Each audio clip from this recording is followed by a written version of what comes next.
खुशामदीद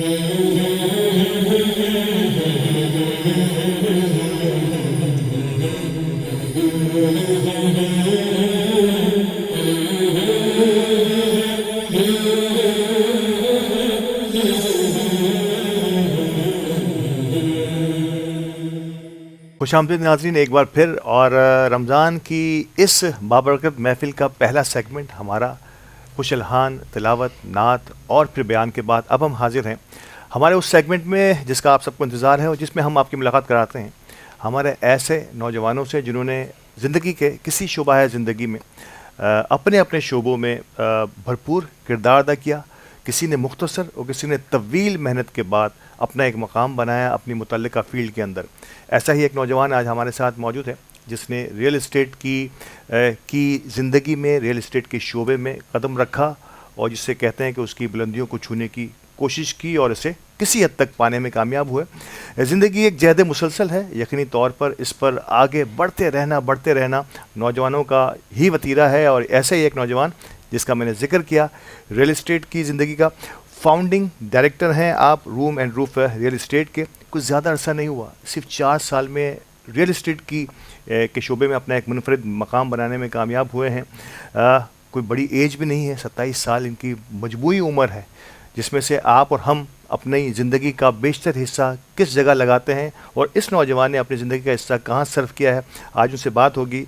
मेरे साथ मौजूद हैं उज़ैर पोटियावाला। अस्सलाम वालेकुम उज़ैर। अस्सलाम, कैसे हैं आप? उज़ैर बहुत शुक्रिया आज की इस महफ़िल में हमारे साथ रहने के लिए। इस सेगमेंट का फॉर्मेट कुछ इस तरह का है कि हम चाहते हैं कि नौजवानों से मुलाकात कराई जाए और उन्हें पता चले कि जो हमारे आबा व अजदाद ने, जो हमारे पेरेंट्स ने अब तक हासिल किया है वो इतना आसानी से नहीं किया। बिल्कुल। गो कि आज ज़राए बड़े मुख्तलिफ हो गए हैं, कहीं आसानियाँ हैं तो कहीं मुश्किलात भी इतनी ही बढ़ गई हैं जदीद दौर के बावजूद। आपसे आगाज़ करूँगा, कैसे इब्तिदाई ज़िंदगी का यहाँ से शुरू करते हैं और इसके बाद फिर स्कूलिंग कहाँ होती है, कैसे आगे बढ़ते हैं, पढ़ने का शौक़ कैसा रहा था? मेरी तरह आप भी नालायक थे या आप पढ़ने में ज़रा ग्रेड लेने वाले थे? नहीं, मैं पढ़ाई में बिल्कुल भी अच्छा नहीं था। बेसिकली मेरी जो स्कूलिंग थी वो पीपीएस की थी, प्रोग्रेसिव की थी। जी जी। उसके बाद फिर मैं एनसीआर कॉलेज में गया। ग्रेट। और ये बताते हुए शर्म नहीं है कि मैं बुरी तरीके से फेल होता था। जी जी बिल्कुल। फिर मैं अपने फादर के साथ फैमिली बिजनेस में था। ग्रेट। 7 से 8 साल मैंने अपने फादर के साथ फैमिली बिजनेस को संभाला और वही रिलेशन था जो एक बाप और बेटे का होता है कि बाप एक लिमिटेड सैलरी देता है, ये वो एक स्ट्रगल करता है। जी जी। और फिर कुछ क्राइसिस की वजह से बेसिकली हमारा जो काम था वो प्राइस बॉन्ड्स वगैरह का था जो कि बंद हो गए। गवर्नमेंट ऑफ पाकिस्तान ने उसको बंद कर दिया। ठीक है। तो फिर काफ़ी स्ट्रगल के बाद काफ़ी टप्पे खाए मैंने। और फिर one of my friend Abdullah Irfan ईदी, बाबा ईदी रियल स्टेट, उसने मुझे प्रॉपर्टी का काम सिखाया। 1.5 साल वहाँ पे मैंने ब्रोकरेज करी।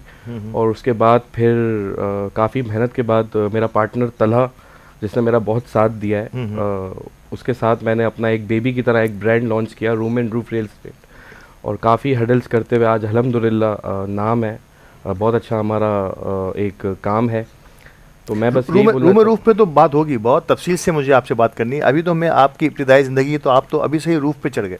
अभी रूफ नहीं, अभी हम रूफ से, अभी ज़मीन पे बैठ के क्यों रियल इस्टेट ही? बहुत सारे और ऑप्शंस थे जो है ना उज़ैर के पास कि ये भी हो सकता है, ये भी हो सकता है, ये भी हो सकता है, इवन कहीं जॉब भी हो सकती थी, लेकिन शायद मेमन बच्चा, ये एक बड़ी अहम तरीन बात, क्योंकि बात से बात निकलती है तो असर रखती है।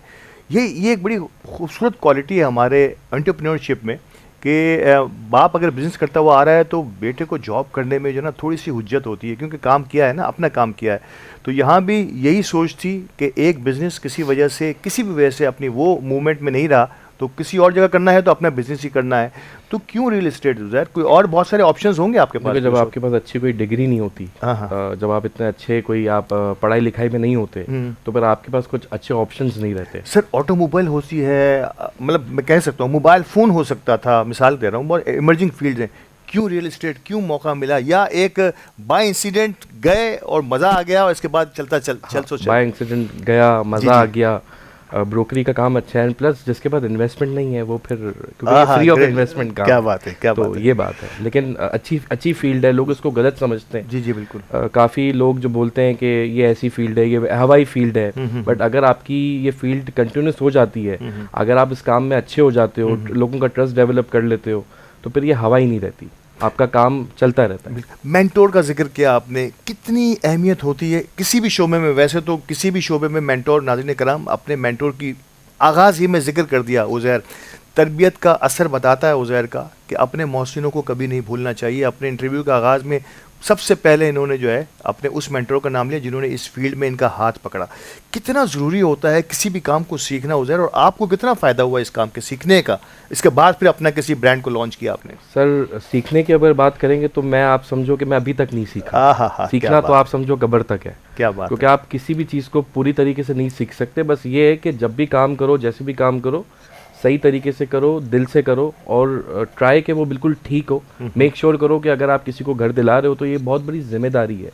वो अपनी सारी ज़िंदगी की जमा पूंजी आपके पास लेकर आता है। बिल्कुल। तो it's not a easy task.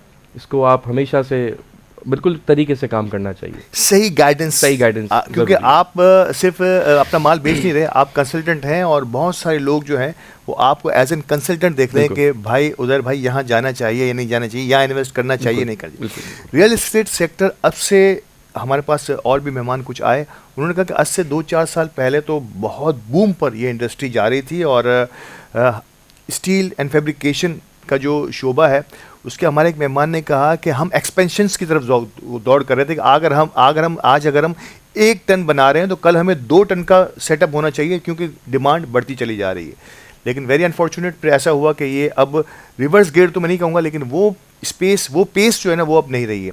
आप समझते हैं कि अब भी रियल एस्टेट में वो बूम या वो तरीक़ाकार लाया जा सकता है, या इस वक्त वो कहाँ स्टेबल करती है? सर लाया जा सकता है, और काफ़ी हद तक मार्केट बेहतर हो चुकी है। मैं ये बोलूँगा, लोग जब मैं इस फील्ड में आया था तो आप समझो तब लोग बोलते थे कि ये मंदी का टाइम है, काम इतना नहीं होता था। अच्छा।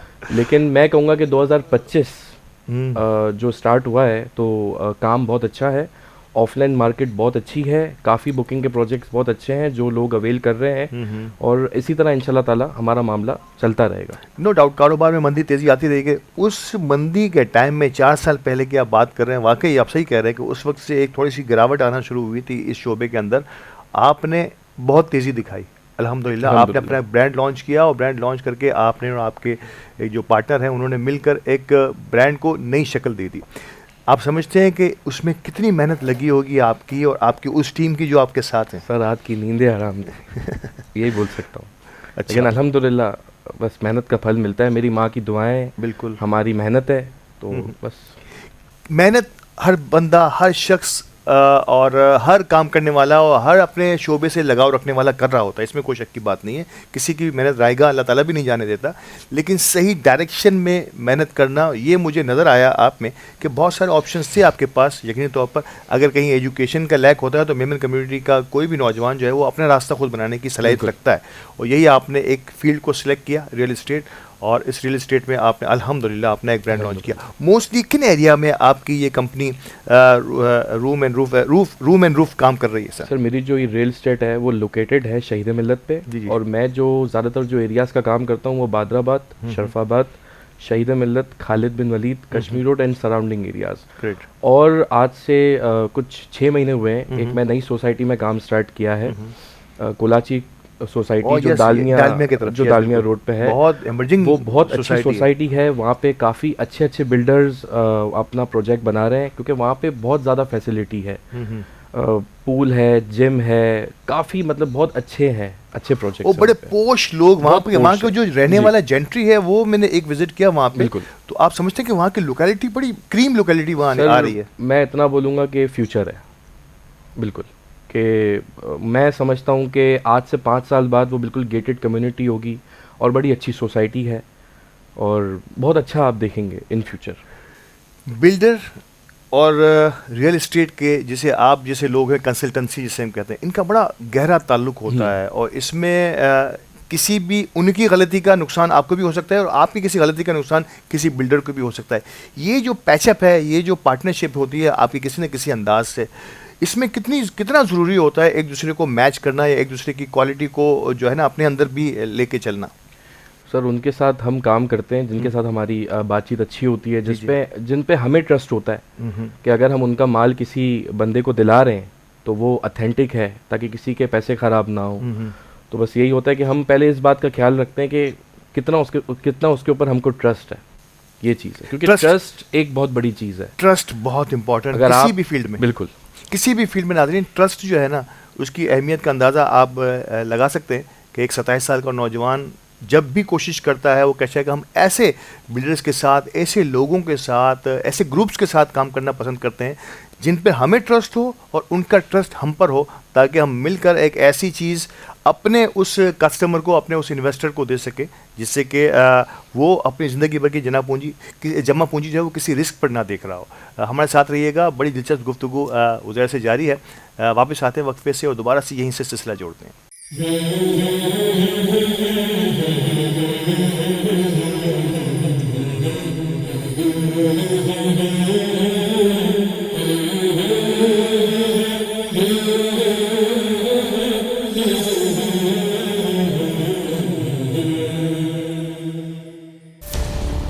OK Estate and Builders proudly presents another masterpiece, Savera Garden.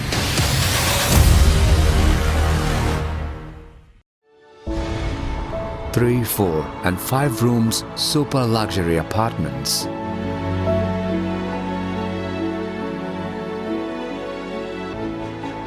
Outclass location located near Karachi Zoo at Nishta Road. For booking and details, OK Estate and Builders. UAN 11111165. OK.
Welcome back नाजरीन। और हमारे साथ थे उज़ैर पोटियावाला, जो कि room and roof real estate के founding partner हैं और फाउंडिंग डायरेक्टर हैं। उज़ैर, बड़ी अच्छी दिलचस्प गुफ्तगू जारी थी। अब मैं थोड़ा सा पाकिस्तान में रियल एस्टेट के फ्यूचर के बारे में बात करूँगा। मैंने फिर कहा था कि एक ज़माना था जब बहुत तेज़ी से ये आगे बढ़ रही थी। आप समझते हैं कि आगे आने वाले दिन मज़ीद बेहतर होते जा रहे हैं? हाई रेस का जो मकाम आज से कई साल पहले था, क्योंकि यकीनी तौर पर आपकी इतनी एज नहीं है, मैं थोड़ा सा आपसे बड़ा हूँ, ज़्यादा बड़ा नहीं हूँ, लेकिन मैंने देखा कि हाई रेस में अब जो चेंजेस आना शुरू हुई हैं वो शायद हम सोच भी नहीं सकते। किसी 5 स्टार होटल में अगर आप एंटर हो रहे हैं और आप अब आज के किसी प्रोजेक्ट में एंटर हो रहे हो, कमोबेश एक जैसा माहौल नज़र आता है। तो आप हाई रेस के बाद ये सारा कॉन्सेप्ट मेरा ख्याल से दुबई से हमने अब्जॉर्ब किया। ये जो चेंजेस आ रही हैं, आप समझते हैं कि आगे आने वाले दिनों में इस चेंजेस को लोग बहुत ही बेहतर अंदाज में इसको वेलकम भी किया है और आगे भी इसको इसी अंदाज से चलेंगे? सर, आप वेलकम कर चुके हैं लोग। अभी मैं जिस सोसाइटी की बात कर रहा था, कोलाची की, जी, उस सोसाइटी की हर बिल्डिंग में टेबल टेनिस है, पूल है, लाइब्रेरी है, जिम है, जगोजी है, सवाना है, पार्क है, हर चीज़ है। आप शहीद मिलत को अगर कंपेयर करते हैं तो वहाँ पे बहुत महंगे घर हैं, जी, लेकिन वहाँ पे इतनी कोई ख़ास फैसिलिटी नहीं है। अगर है तो जिम है, एक नॉर्मल बेसिक जिम है, एक नॉर्मल बेसिक मस्जिद है, और रेट्स आप देखें तो अगर आप कोलाची को कंपेयर करते हो तो वहाँ पे बहुत ज़्यादा अभी अच्छे रेट्स हैं। अगर एक बंदा फॉर एग्जांपल एक 4 बेडरूम लेना चाहता है शहीद मिलत पे, तो कम से कम बहुत ज़्यादा एक्सपेंसिव है। लेकिन अगर कोलाची में लेना चाहता है तो कम से कम एक नॉर्मल प्राइस में है, हाफ कीमत में होगा तकरीबन, हाफ कीमत में, कमोबेश हाफ कीमत आप कर सकते हो। बिल्कुल जी जी, कमोबेश हाफ कीमत, बिल्कुल आप हाफ कीमत कर सकते हो। यूटिलिटीज़ बड़ी इंपॉर्टेंट होती हैं, गैस, पानी, बिजली और सफाई के बहुत सारे मामला जो है ना, वो किसी भी लोकेलिटी को, किसी भी सोसाइटी को या तो बूम पर ले जाते हैं या तो फिर उसको डाउनवर्ड ले जाते हैं। मतलब क्योंकि ये बड़ी इंपॉर्टेंट होती है किसी भी, क्या क्या फैसिलिटीज़ यूटिलिटीज़ की अब तक इंट्रोड्यूस हो चुकी हैं, क्योंकि वहाँ बाकायदा हज़ारों फैमिलीज जो है ना वो मूव कर चुकी है वहाँ पे, वो अब वहाँ पे रह रही हैं वहाँ पे प्रोजेक्ट के अंदर। तो ये ज़रूरियात कैसी पूरी कर रहे हैं वहाँ पे लोग? सर पानी का ऐसा सच कोई इशू नहीं है जी। और काफ़ी जगहों पे जिन बिल्डिंगों का पोजीशन होने वाला है 2026 में 27 में, तो गैस के मीटर्स अलॉट हो चुके हैं। ग्रेट, माशाल्लाह। और काफ़ी फैसिलिटीज़ हैं वहाँ पे, यूटिलिटीज़ का भी कोई ऐसा सच मसला नहीं है। यूटिलिटीज आप समझते हैं कि अब तक पूरी अब तरह तक कोई ऐसा उस सराउंडिंग्स के अंदर, अगर हमने बुकिंग पे फ्लैट्स दिए हैं तो हमने ये मेक श्योर करके दिए हैं कि कोई अब तक कुछ इशू नहीं हुआ है। और पब्लिक वहाँ जो आ रही है, यकीन तौर पे आपसे पहला सवाल जो है, जो आपके साथ क्लाइंट आ रहा है, नो डाउट बिल्डिंग कमोबेश एक जैसी होती हैं, फैसिलिटीज़ भी कमोबेश एक जैसी कर देते हैं, जो एरिया और रकबा है वो भी कमोबेश फ्लैट्स का आगे पीछे थोड़ा फ़र्क होता है। कस्टमर का पहला सवाल आपसे क्या होता है, इन्वेस्टर का आपसे पहला सवाल क्या होता है कि इस बिल्डिंग के हवाले से या किसी भी चीज़ के हवाले से? सर पहला सवाल ही होता है कि ये जो टाइम बोल रहे हैं उस टाइम पे हमें पोजीशन मिलेगा नहीं मिलेगा, कब्जे का time which is very important. तो हम यही मेक श्योर करते हैं कि हम, फिर वही सवाल आ गया कि हम उस बिल्डर के साथ काम करते हैं कि अगर कोई बोल रहा है कि 26 तो फिर वो 26 ही हो, ये नहीं हो कि 26 के 30 हो जाए या 26 के 28 हो जाए। सही। तो फिर वही बात आ गई कि ट्रस्ट, हम उनके साथ काम करते हैं हमें जिस पे ट्रस्ट होता है, ताकि लोग हम पे ट्रस्ट कर। बिल्कुल सही। इट मींस के बिल्डर्स की वर्थ जो है, अगर नंबर 1 क्वालिटी देखी जाए तो ये कि वो वक्त पर कब्जा जो उसने कहा है वो दे पा रहा है या नहीं। ये बड़ी इंपॉर्टेंट है, क्योंकि सम टाइम हम क्योंकि बुकिंग शायद ऊपर या नीचे होती है, तो कई बिल्डर रहते हैं जो अपनी इन्वेस्टमेंट के साथ इसको अपने वक्त पर, उन लोगों के लिए जिन्होंने वक्त पर अपने पैसे दिए हैं, उनको वक्त पर कब्जा देने की पूरी कोशिश करते हैं। बहुत इंपॉर्टेंट बात बताइए आपने।